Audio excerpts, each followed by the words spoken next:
A gente vai apresentar o notebook de Image Segmentation, que é a segmentação de imagens, né? Basicamente, a segmentação é uma técnica que a gente faz em processamento de imagens, que pega uma determinada imagem, né, e divide em certos segmentos. O que são esses segmentos? Pode ser borda, pode ser canto, pode ser certas regiões com certas cores, pode ser, enfim, são várias características que você vai detectar na imagem e conseguir separar, né? Conseguir destacar esses segmentos. Basicamente tem vários métodos para isso, tem, como eu falei, tem de borda, tem de canto, enfim, a gente vai mergulhar nessa área hoje.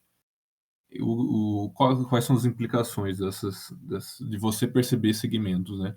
Às vezes você que está tipo, mexendo num modelo de IA que justamente precisa de uma borda, de um canto, para cuspir um resultado. Então, por exemplo, uma coisa que a gente vai ver hoje: tumores. Tumores dá para você destacar eles em relação a um raio-x, uma tomografia, alguma coisa assim. E ao você destacar ele, um modelo consegue detectar ele mais fácil e fazer uma classificação. Falar, essa pessoa aqui pode estar com um tumor. E assim vai. Por isso que é importante segmentação.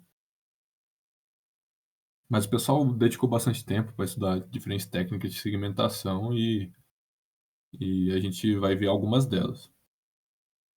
Aqui eu vou começar com thresholding, que ele é bem de boa de entender. O thresholding, você vai literalmente dar um threshold, um valor, que tipo um limiar, que a gente chama, né? E, por exemplo, tem alguns tipos de thresholding. Thresholding simples, se é determinado limiar, por exemplo, eu quero que abaixo do valor 127, os pixels da nossa imagem sejam truncados para zero. O que isso quer dizer?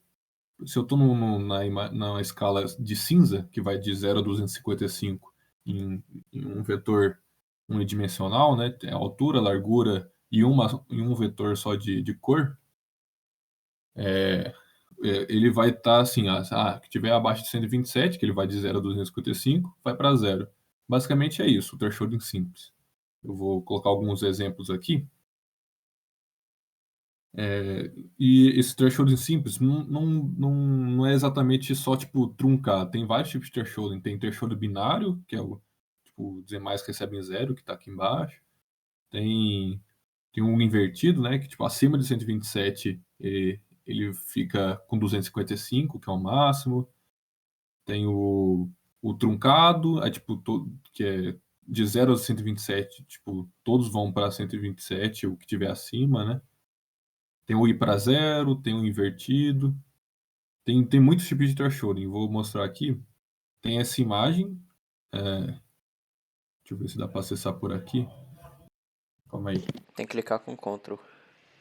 Encontro. Segura o Ctrl e clica. Aí. Tem essa imagem aqui. Então. Caralho. Calma. Tá. Deixa eu rodar de novo. A imagem do output está diferente. Então. Tá diferente. Eu devo ter rodado com alguma coisa. Executar tudo.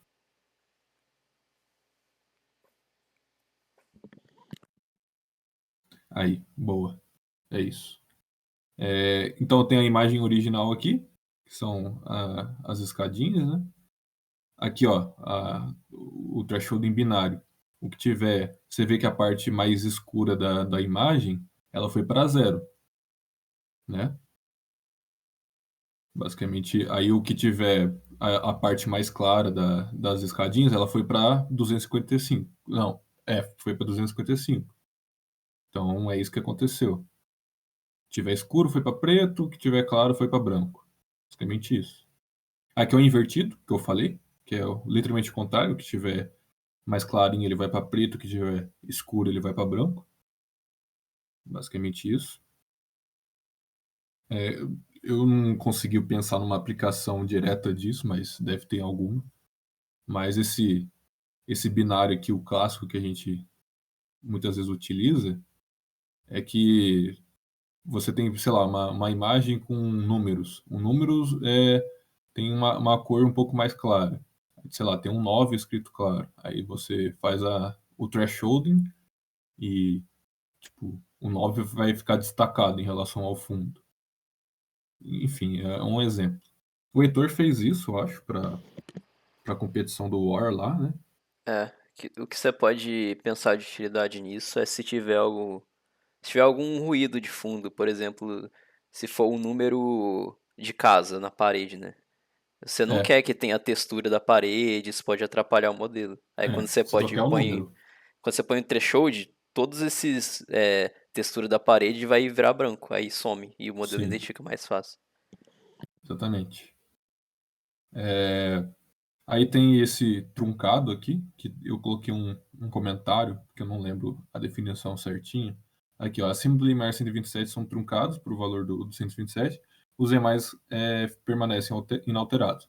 Ou seja, o que tiver escuro aqui vai continuar escurinho, e o que tiver acima de 127, ele vai para 127. Tanto que a imagem ficou um pouco mais escura, né? O To Zero deve ser uma ideia parecida. Acima do limiar 127 literalmente o contrário, né? Permanece inalterado e os demais são definidos como zero. Então, se estiver acima de 127, que é um pouco mais claro, ele fica inalterado. Se estiver abaixo, vai para zero. E o to zero invertido, que é quase a mesma coisa, a mesma ideia do binário invertido. Tem um threshold adaptativo. É, Aqui o principal impeditivo de utilizar o thresholding simples é que você ter um único valor do thresholding pode não ser o adequado, né? Você quer ter alguns valores limiares. Então, aqui está um exemplo. Esse global thresholding é o clássico que a gente viu, que esse aqui é o binário, né? E esse aqui são os adaptativos.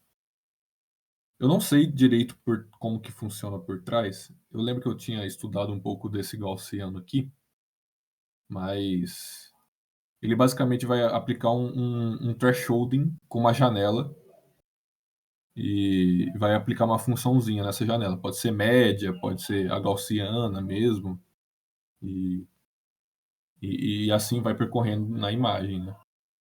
Aqui fica desse jeito, enfim. Eu teria que ver matematicamente por trás como que funciona para eu explicar, mas por enquanto não é necessário entender a parte matemática por trás. Vocês podem pensar pensa o global, ele aplica na imagem toda, né? Aí pode ser que tenha trechos da imagem que esteja mal iluminado ou menos iluminado e você não quer o mesmo valor para a imagem toda. Então você Sim, vai pegar um quadradinho da imagem e vai escolher um thresholding para aplicar só naquele quadradinho. Aí depois você vai um pouco pro lado e pega outro quadradinho e vai aplicar um valor de thresholding só para aquele quadradinho. Aí você tem um thresholding isso, que vai mudando na imagem. E dependendo da imagem pode ficar muito mais visível as coisas. isso. Olha que legal que fica, tipo, a gente vai ter detector de bordas lá mais para frente. E olha que aconteceu no threshold adaptativo. Ele, ele já meio que tipo, passou uns contornos nas escadas sem a gente pedir, que é bem legal. O gaussiano também ele fica mais suave, né? Normalmente funções gaussianas são aplicadas para suavizar as coisas. Enfim, esse é o threshold. Você quer, através de limiares, manipular, né, a sua imagem para fazer o processamento dela, para ir para um modelo, enfim.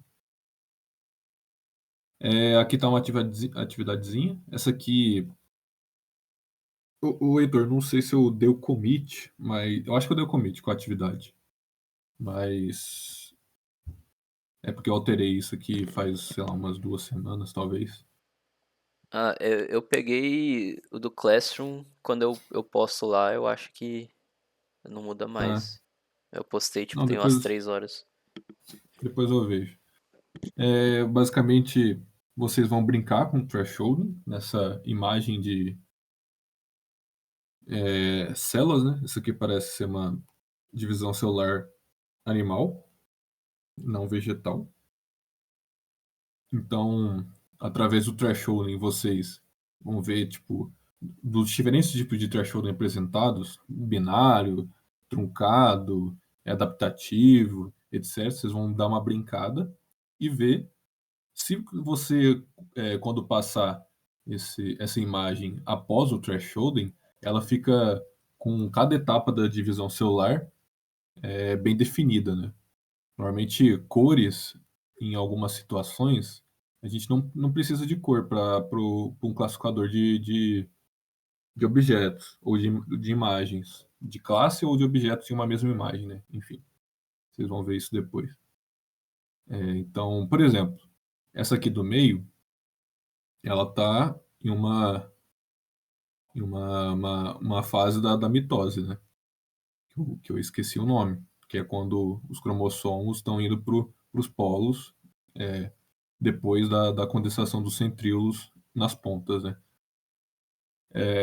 Essa aqui é uma fase da mitose. Então, se eu quiser montar um classificador de fases da mitose, que é meio, como que eu vou falar, é meio específico, o thresholding pode ajudar, né? Então, basicamente isso. Às vezes, por exemplo, esses vários pontinhos aqui são ruídos que a gente não quer, a cor mesmo é uma coisa que a gente não quer, e assim vai.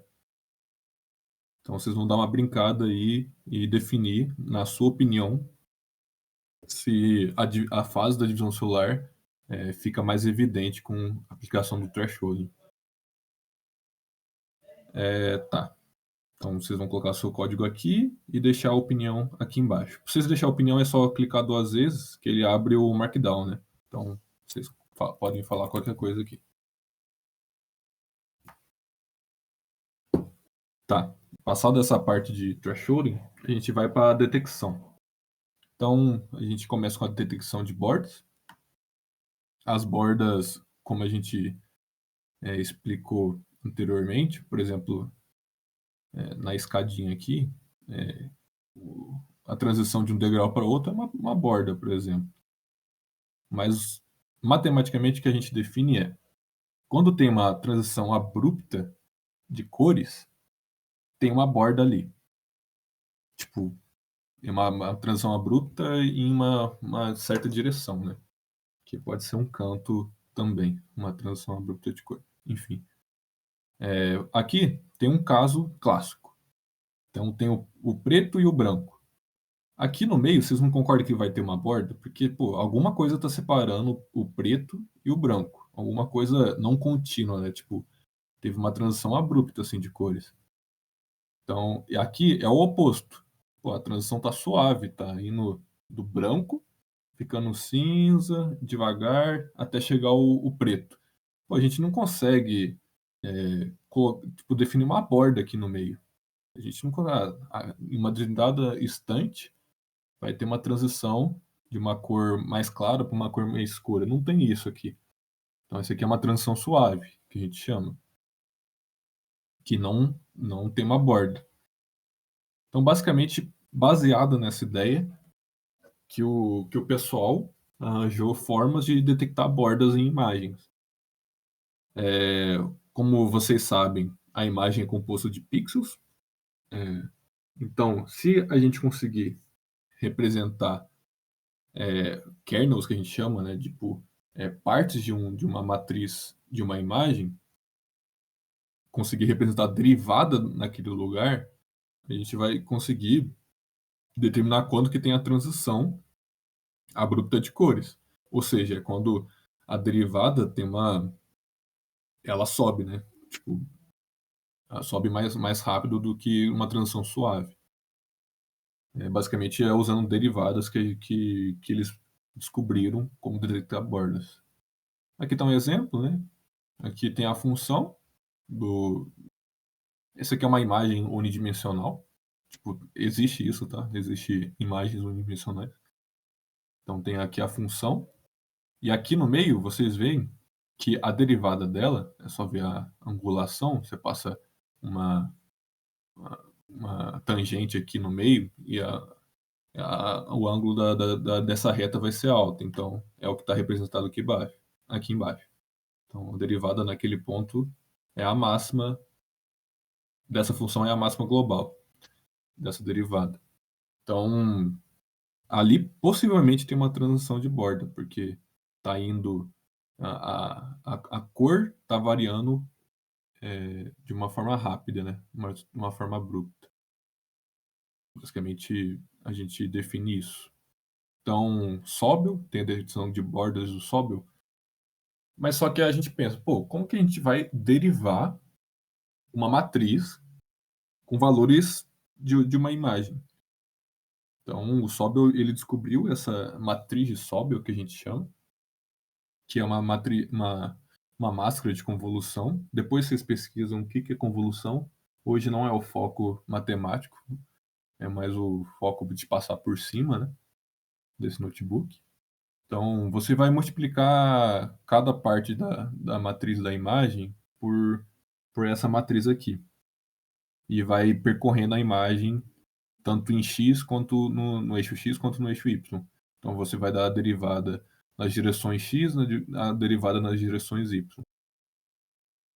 E no fim de tudo, tem vários cálculos aqui explicando, depois vocês dão uma lida com calma, mas basicamente você vai achar o gradiente, né? Que é a derivada em x e em y, e com a magnitude dele, você define se tem uma transição abrupta ali ou não. Então, aqui tem um exemplo. Tem essa imagem que está definida por essa matriz. Então, você vai passar um kernel de 3x3 em toda a matriz e vai aplicando a derivada. A derivada é literalmente multiplicar essas matrizes aqui embaixo, mais 1, mais 2, mais 0, 0, 0, menos 1, menos 2, menos 1. E você soma, né?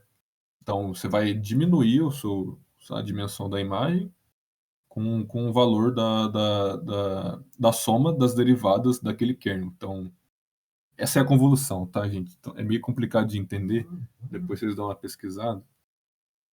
Mas assim, tipo, só pensa que aqui, no exemplo da imagem A, pô, tá indo 0, tá tipo na parte superior esquerda tá de 0, aí do nada ele acha um valor saturado em preto, né? Que ele inverteu, tipo, em vez de ser 255 é branco e 0 é preto, ele inverteu. Mas ele arranjou uma transição abrupta aqui, pô. Pô, tá indo de 0 para 255 do nada.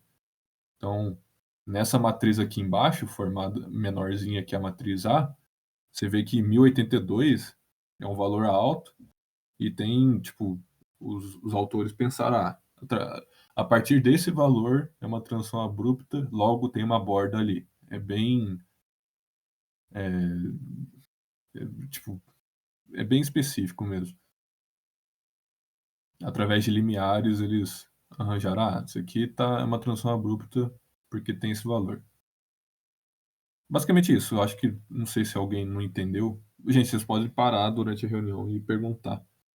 Mas é que assim, é uma parte bem matemática esse notebook e pode ficar um pouquinho mais complicado. Eu não sei, acho que nem todo mundo que é da Poli ou de um instituto de matemática talvez não tenha visto derivada, convolução, etc. Mas aqui no notebook está explicando. Aqui é o detecção de Sobel na prática. Eu peguei uma imagem na internet, a gente fez esse notebook para justamente você não ter que baixar a imagem, eu adquiri essa imagem da internet mesmo. Então, esse códigozinho aqui é para adquirir a imagem através de uma URL, converte essa imagem. A gente, tipo, esses CVT Color, essa biblioteca, eles leem a imagem num formato BGR, que é tipo Blue, Green, Red, em vez de ser Red, Green, Blue. E a gente tem que converter para o formato clássico que a gente conhece, que a gente aprendeu no notebook 1. Aqui aplica o filtro de Sobel, depois vocês dão uma olhadinha o que são cada um desses parâmetros. E plota. É simples, é tipo, pô, chamei a biblioteca e fiz a detecção de bordas. Basicamente isso. Para quem é fã de jogo aí, esse aqui é o melhor jogo da história do universo. Então tem o Calma aí, é um Arthur. dos melhores. Não, é É o o melhor melhor. à parte. É o melhor do universo. Tem o Arthur aqui no cavalo, então vocês veem que ele. Não sei se dá para enxergar, é que aqui na meu notebook tá dando para enxergar. Mas ele é bem fraquinho mesmo, tá? Esse algoritmo. Ele faz a detecção das bordas. Então, a gola da camisa do Arthur aqui tá mostrando. O chapéu, as bordas do chapéu tá mostrando. Do cavalo, as orelhas do cavalo tá mostrando. E assim vai. Tipo, o que no fundo aconteceu. Por exemplo, tem a blusa do personagem aqui. Então, aqui na transição da manga da blusa dele para a mão dele, teve uma transição de cores ali. Pô, saiu desse bege aqui, foi pra manga de baixo do personagem, que é meio cinza, assim, e depois foi pra cor da pele do personagem, que é a cor. Ele é branco, né? Aí tem. Isso é representado no algoritmo. Pô, essa transição de cores tipo, foi registrada ali. Então, vai ter uma borda ali. Basicamente é isso, ó, na orelha do cavalo. Pô, tá indo o fundo da casa lá, que é um pouquinho branco, e tem a orelha do cavalo. Então, existe uma borda ali. Basicamente é isso, gente. Tipo, vocês vão vendo a transição de cores e calculando a derivada naquele local para detectar as bordas. Tá. Esse é um método de detecção de bordas. Outro método é o Kenny. Ele coloca algumas etapas a mais. Aqui entra o filtro gaussiano, que ele vai dar uma suavizada na imagem. Isso serve para reduzir o ruído. Então, quando você suaviza a imagem, o que acontece na realidade é que ela fica um pouquinho mais borrada. Os ruídos vão acabar sendo amenizados quando você aplica esse filtro gaussiano. É uma das etapas desse algoritmo de Kenny.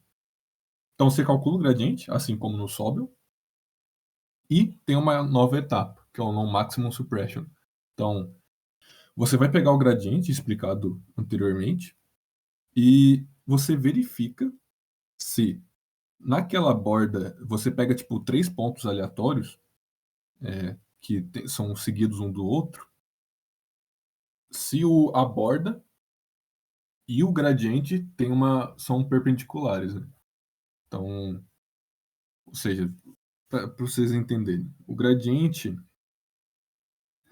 ele é normal a uma determinada borda. Ele tem que ser um tipo normal, porque essa é a definição do gradiente. Vocês vão estudar isso em algum momento, se vocês forem da área de exata. Aí vocês avaliam isso. Se tipo, se tem pô, o gradiente não tá normal a determinada borda, ele tá indo de acordo com a borda. Pô, isso aí talvez não seja uma borda de fato. Então, vocês vão pegando, tipo, pontos assim e avaliando.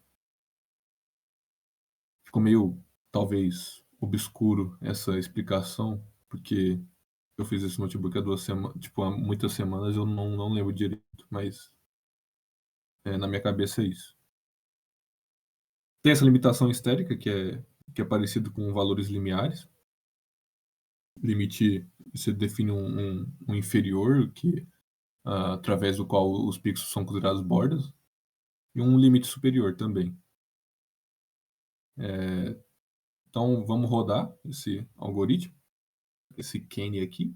Literalmente, só chamei da biblioteca. É bem fácil de aplicar esses algoritmos quando a biblioteca é open source.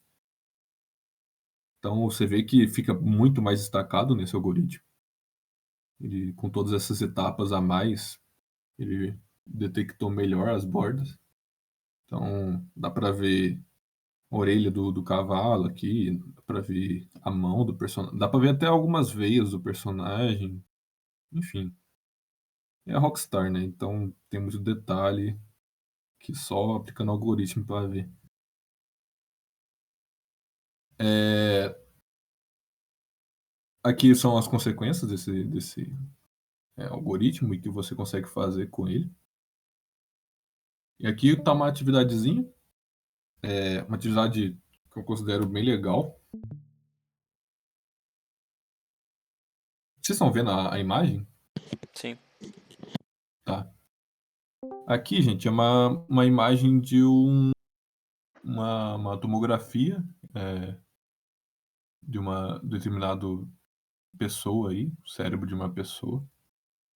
E a gente consegue ver aqui que tem um baita de um tumor. Pô, um tumor gigantesco aqui. Inclusive o médico dá o spoiler. Ele fala que 21,06 milímetros. E vocês o que vão fazer? Vocês vão aplicar a detecção de bordas nessa tomografia e ver se o Sobel ou Kenny conseguem detectar esse tumorzinho aqui. O tumorzinho é meio é, exagerado ao contrário. É um baita de um tumor.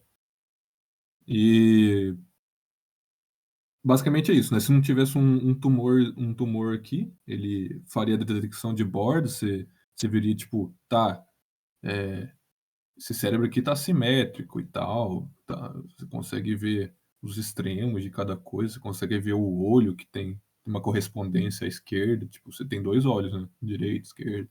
Mas só com a detecção de borda você vai ver, pô, tem alguma coisa estranha aqui. Tem uma, tem um tumor aqui que não é simétrico ao lado esquerdo do crânio. Então, talvez tenha algo errado aqui. Isso seria interessante para você jogar no modelo. Enfim, é uma atividade legalzinha aí, com aplicação prática. Muitas. Tem algoritmos na área da saúde, que é basicamente detectar tumor. Recomendo vocês pesquisarem. É bem legal. E é essa atividade dessa parte de detecção de bordas. Então, e tem a detecção de campos. Basicamente quinas, né? Você quer detectar uma quina de uma parede, enfim, vou dar o exemplo mais abaixo. Aqui, a parte matemática começa a complicar um pouquinho mais. Eu não vou explicar isso aqui, porque isso aqui é literalmente tipo meia hora explicando. Mas eu estudei um pouquinho a fundo, assim. Ele usa autovalores e autovetores de matrizes. Para quem teve Algelin, provavelmente deve, pô, em algum momento da minha vida eu ouvi isso. E ele trabalha com limiares também. Então, aqui tem uma imagem explicando. A partir de um certo valor aqui, eu expliquei aqui, ó. Ele determina um lambda, que são autovalores da matriz desses cálculos loucos aqui. Se lambda for próximo de 1 for próximo de 0, lambda 2 for próximo de 0, e o que são esses lambdas? São os autovalores dessa matriz A, que é a nossa imagem, né? Enfim, basicamente tem esse negócio aqui que é o mais importante de vocês entenderem. Se lambda 1 e lambda 2 forem grandes, e um for próximo do outro, é um canto. É isso que importa.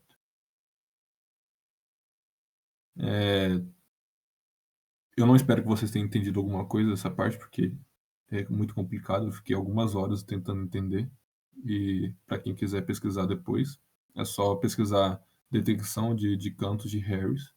Lá tem a parte matemática por trás. E aqui tem uma imagem, tem adquirir a imagem através de uma URL, fazer mesmo. Aqui eu converti para a escala de cinza. Esse float aqui talvez não seja necessário. E aqui é a detecção de campos. Basicamente, na hora que você chama essa biblioteca, ele vai pegar, aplicar o algoritmo dos cantos, detectar. Essa dilatação aqui é para destacar esses cantos. E aqui, tipo, ele dá um certo limiar de confiança se aquilo é um canto ou não. Então, se for 1% do máximo desse limiar, o canto vai ficar vermelho. Basicamente é isso que está acontecendo. Aí na hora que você plota, ele vai aqui, ó. Pô, tem vários cantos nessa imagem. O que faz sentido, né? Tipo, pô, a quina das escadas, etc. O que não faz muito sentido nessa imagem são, por exemplo, esse quadro na esquerda da imagem. Pô, alguma coisa deu errado ali. Tem muitos cantos num quadro, não faz sentido. E realmente, esse método talvez não seja muito confiável, mas você vê que algumas coisas fizeram sentido. Na planta aqui também, tipo, pô, no vaso dela talvez faça sentido esses cantos, mas nela, na planta, talvez não faça. Enfim, esse é o método de Harris, detecção de cantos de Harris. Tá, agora saindo um pouco da parte de detecção, vamos para a parte de descrição de características. Então, a gente vai querer, em uma imagem, atribuir certas características a ela e, e conseguir descrever cada uma dessas características. Só com uma imagem para vocês entenderem, mas tem alguns tipos de descritores. Esse SIFT aqui é um tipo de detector. Ele detecta vários pontos chaves na imagem que você quer que, independente se você rotaciona, muda de escala, deixa mais escuro, deixa mais claro na imagem, os mesmos pontos, as mesmas características são detectadas. Então, um, um, um canto, por exemplo, seria uma característica. Mas esses algoritmos aqui, algum deles eliminam bordas, cantos como característica. Então, depende do algoritmo que você estiver usando. Por exemplo, uma cor azul e por exemplo, do mar. Ele é uma certa característica da imagem. Então, sei lá, a madeira de um barco em uma determinada imagem é uma característica. Tipo, basicamente é isso. Você quer descrever características de uma determinada imagem. Aqui como que esse algoritmo foi construído. Então, você quer deixar ele invariante à escala, você vou pegar várias imagens, deixar ela com uma escala maior, menor, deixar ela com mais suavizada, né? Que ela fica com um blur, né? Fica esse meio borradinho aqui. E você vai fazendo isso e colocando essas imagens como input do seu algoritmo para ele rodar. Então, aqui são algumas operações matemáticas que eles aplicam, por exemplo, filtro gaussiano, que ele vai suavizar a imagem. Aí tem a sua imagem, que é o I. Esse gaussiano é o que acontece. Você aplica essa função maluca aqui. E vai fazendo isso para várias imagens. Então você vai, tipo, diminui a imagem, você faz você suaviza a imagem. Enfim, você vai fazendo esse processo diversas vezes. É, no fim, tem muita coisa matemática por trás. Depois você localiza os pontos chaves e obtém a imagem de forma invariante, a rotação. Então, se você girar a sua imagem, aquele ponto-chave ainda vai ser percebido. Eles utilizam vários limiares para isso acontecer. Aqui é uma representação vetorial para que ele fique invariante à rotação. E vamos para a implementação, que é o que importa. Senão vocês vão ficar maluco de coisa matemática por trás. Aqui tem a implementação do SIFT. Tenho essa imagem de outro jogo belo. Elden Ring, para quem não conhece. E aqui eu faço a leitura da imagem, como anteriormente, e só puxo esse Shift Create aqui. Então, você vai treinar diversos key points, né? Você vai chamar vários pontos-chave para treinar o seu algoritmo, para ele detectar, né? E depois, esse draw key points é para, tipo, eu plotar uma imagem e conseguir detectar quais são os pontos-chave. Aqui, eu passei 2 draw key points, que é o que tiver, deixa eu ver, o que tiver em vermelho é o, tipo, o tamanho do seu key point, se ele é grande ou pequeno. E tem o sem tamanho, que são só os pontinhos mesmo. Então tem só a imagem original. Eu não sei se vai dar para vocês enxergarem, mas talvez na imagem à direita aqui, vocês falem para mim se estão enxergando ou não. Tem vários pontos verdes, Eu consigo ver. tá? Então, diversos pontos chaves foram detectados nessa imagem. Por exemplo, os extremos, os galhos das árvores foram considerados como key points, como ponto-chave. Tipo, essa cor amarela aqui no meio da árvore também foi considerado ponto-chave. Pô, as árvores aqui também, cada elemento da árvore, alguns elementos da árvore foram considerados como ponto-chave. Enfim, basicamente vocês vão pegar várias características presentes na imagem e querer detectar elas, né? Aqui eu fiz uma para provar que os pontos-chave ainda são detectados se você alterar essa imagem. Eu fiz uma rotação. Então, rotacionei aqui 45 graus, diminuí a imagem, tanto que aqui está nova largura, nova altura. Eu alterei ela e ficou desse jeito aqui. Esse fundo preto aqui é para adequar o tamanho da imagem. Então, tipo, você não vai preencher, a não ser que ela vire você tire o fundo dela, né? Mas a imagem vai ser essa. Então, eu quero mostrar quantos key points foram detectados, tanto na imagem original quanto nessa imagem de teste. Então, ó, o que aconteceu? Tem uma imagem original que rodamos o detecção de características, e aqui na imagem rotacionada, eles vão tentar corresponder os mesmos pontos, as mesmas características.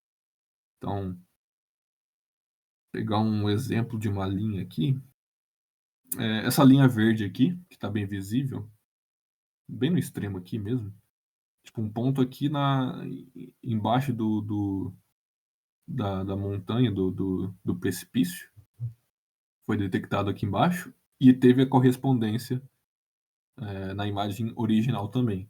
Ou seja, pô, mesmo eu rotacionando a imagem, mudando de cor, de tamanho, o mesmo ponto, a mesma característica foi detectada em ambas. É isso que a gente quer obter. Você ser invariante a mudanças na imagem, as suas características serem invariantes na mudança da imagem. Então, tem várias linhas aqui que correspondem. Depois vocês podem dar uma olhada, vocês vão receber esse notebook. Aqui fala, né? Números de key points detectados na imagem de treino, 9.000, foi bem superior, né? A imagem original é uma imagem maior. E na menorzinha teve 1.000 pontos. E os que bateram foram 819. Para algumas aplicações, isso pode ser útil.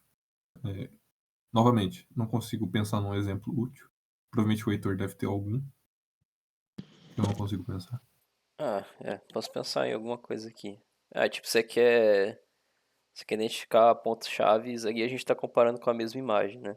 Mas a gente É, poderia pegar essa imagem do Elden Ring e pegar outro print do Elden Ring de outra situação e ver o que dá match nas duas imagens. E a gente pode descobrir que em prints do Elden Ring tem muitas árvores. E as árvores Sim. são pontos-chave. Aí você pega outro jogo que não seja o Elden Ring e vê Uhum. que não tem muitas árvores. Então você consegue falar que o Elden Ring é um jogo que tem muitas árvores e, sei lá, o Batman não é um jogo que tem muitas árvores. Não sei porque isso seria Exatamente. útil, mas tem aplicações. Se eu for aqui entrar no Elden Ring e, tipo, dar a volta nesse precipício aqui e ver essa árvore em outro ângulo, talvez o descritor de características consiga perceber as mesmas características na árvore. Basicamente isso. É, É, ah, pode falar. tipo, para você definir esses key points, você usa, tipo, aquelas técnicas de caracterizações tipo, de cantos ou de características, ou é alguma coisa assim separada? Eu não sei se o Heitor ouviu sua pergunta, mas está bem cortado a sua voz. É, cortou, mas deu pra ouvir. Ele perguntou se para definir o que é key point a gente usa coisas de técnicas de detecção de borda, o Kenny lá que a gente viu, ou é outra coisa? Não, a detecção de características de key points é algo separado de bordas e cantos. São coisas diferentes. Tanto que, se vocês pegarem esse notebook e dar uma olhada nele, o Sift, o Surf e o Orb também, eles tentam, tipo, falar, pô, essa borda aqui, esse canto não são características e eu quero eliminar eles. Então, são algoritmos separados. Key point, você quer literalmente detectar uma característica, seja ela qual for, tipo, o algoritmo que vai determinar isso, e plotar na imagem, né? Essas características. Pode ser diversas coisas, cara. Pode ser, tipo, pô, a ponta da árvore que é uma característica que o algoritmo julgou relevante. Agora a borda é outra coisa. A borda, na hora que você rodar o algoritmo da borda nessa imagem aqui, eu quero é, fazer a linha a borda desse precipício. Beleza, é uma coisa. Ah, eu quero fazer a borda dessas árvores. Aí é outra coisa. A borda do castelo lá atrás. Aí é outra coisa. Mas são coisas separadas. Não sei se isso responde a sua pergunta. Basicamente, o que define o que é um key point é o algoritmo em questão. Então, cada É, algoritmo vai ter sua definição diferente de key point. sim. Ah, tá, entendi, obrigado. Nada. Aqui tem uma atividade de testar o Sift. Você vai literalmente rodar o Sift com algumas especificações aqui, que você vai ter que codar. Então, eu peço para você rotacionar essa imagem em graus, aplicar um zoom out de 0,45. Isso aqui vai misturar um pouquinho com o que vocês viram em, em Data Augmentation, né? Vocês vão alterar um pouco a imagem. E vocês vão tipo, detectar 10 key points em que o algoritmo tem mais certeza de que esteja correspondendo entre a imagem original e a imagem que você alterou. Então, na hora que vocês rodarem esse algoritmo, vai ficar um pouco mais claro, e na hora que vocês codarem essa história aqui, vai ficar um pouco mais claro o que o algoritmo vai definir como ponto-chave. Então, basicamente isso, vocês vão rotacionar essa imagem, aplicar o zoom out e rodar o algoritmo.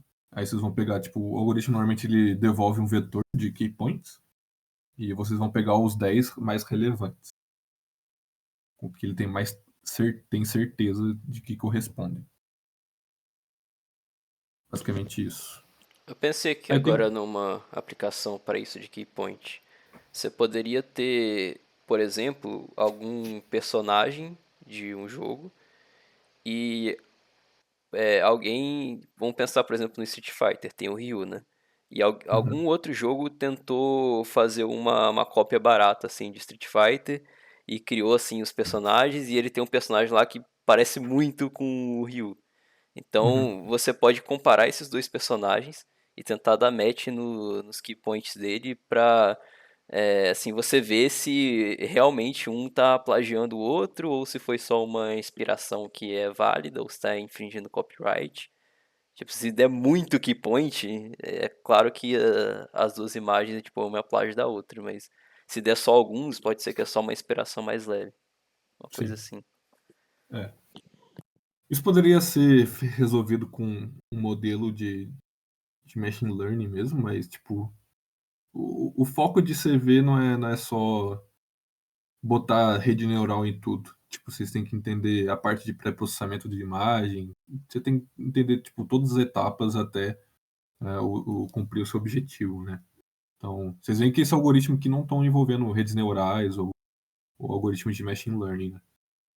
Algo que os caras, pô, pensaram em matematicamente por trás e rodaram. É algo bem legal aí que eu gosto pessoalmente.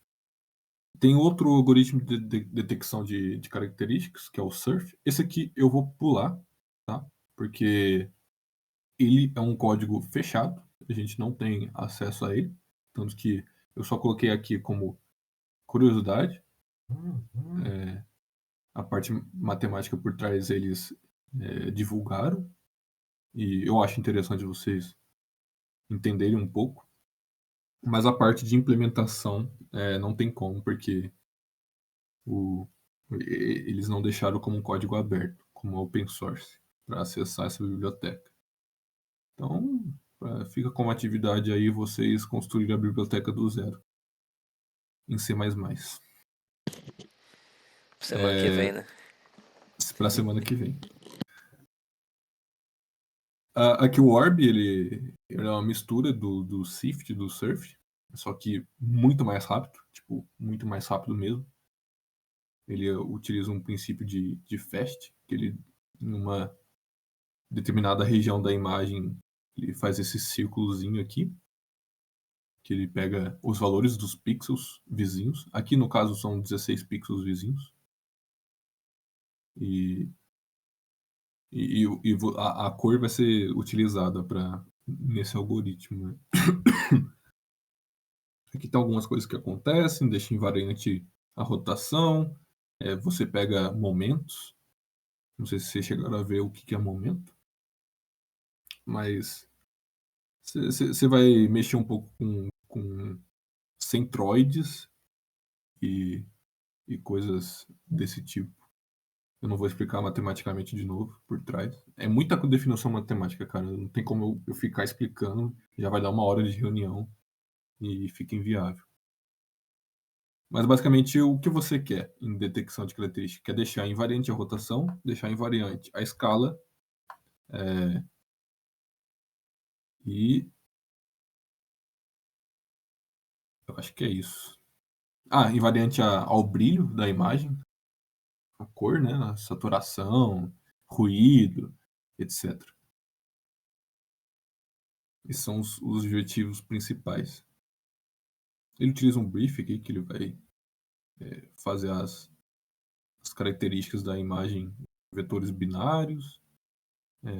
Você vai rodar a comparação entre diferentes pixels. Enfim, é muita coisa. E aqui tem a implementação, que é muito mais simples. Basicamente é uma cópia dos códigos de cima, essa parte aqui é uma cópia. E você só cria o orb, que é open source. Essa parte de train também é uma cópia lá de cima, você só muda para orb.detect. Dos key points também, com tamanho e sem tamanho. E você quer desenhar essas características, com tamanho e sem tamanho. Então, olha o jeito que fica. Então tem um barquinho lá de cima, com orb, em menos de 1 segundo, ele já fez a detecção. Então, por exemplo, essa aqui é com tamanho, ele fica mais confuso do que ele considera como característica. Mas aqui na direita dá para você ver, os pontinhos verdes é assim o tamanho. Então, vamos ver a característica que ele jogou relevante.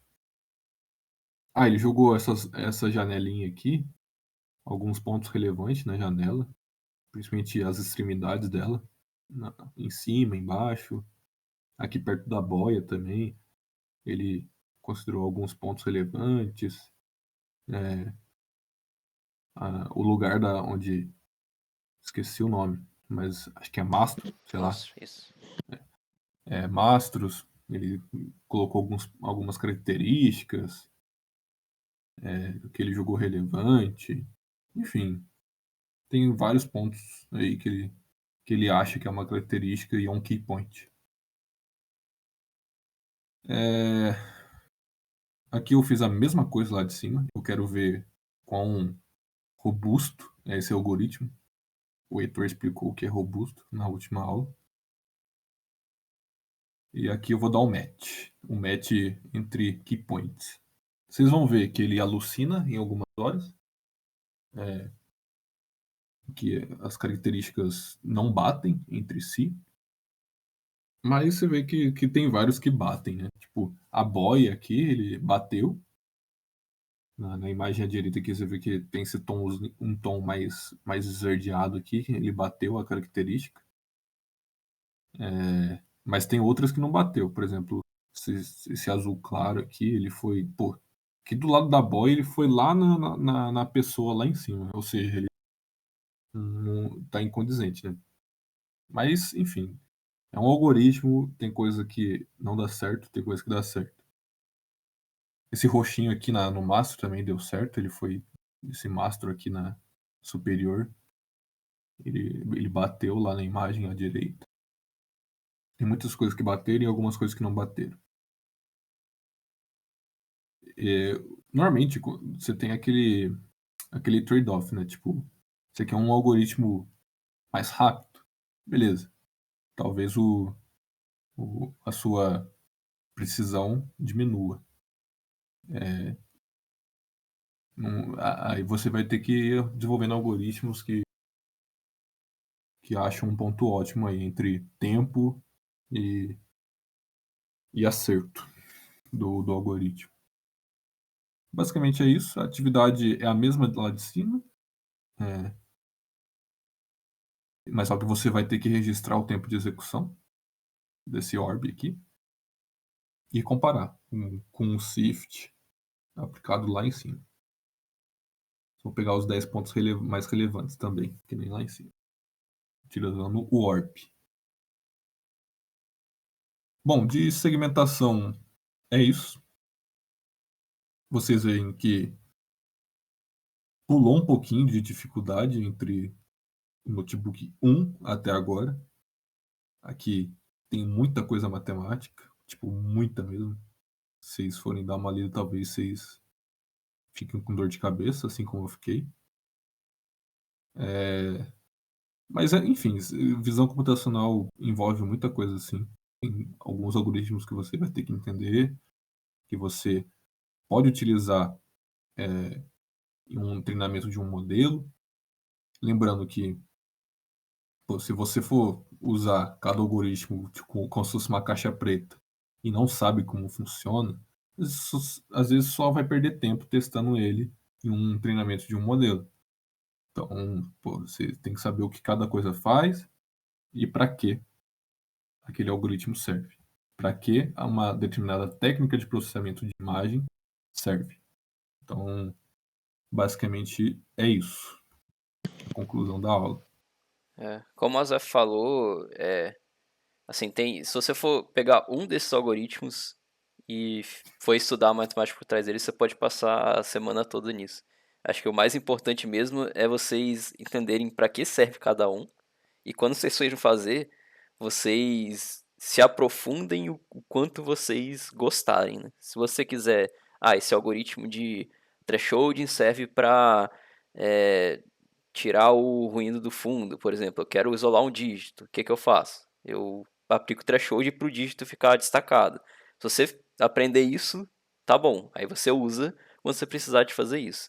Agora, a matemática por trás, você vai, se você gosta e você quer aprender mais, mas assim, não é obrigatório. Todos esses são muito pesados, assim. Sim. Deixa eu ficar com a imagem do melhor jogo do universo aqui. É, Bom, é isso, galera. Vocês têm alguma dúvida, alguma coisa?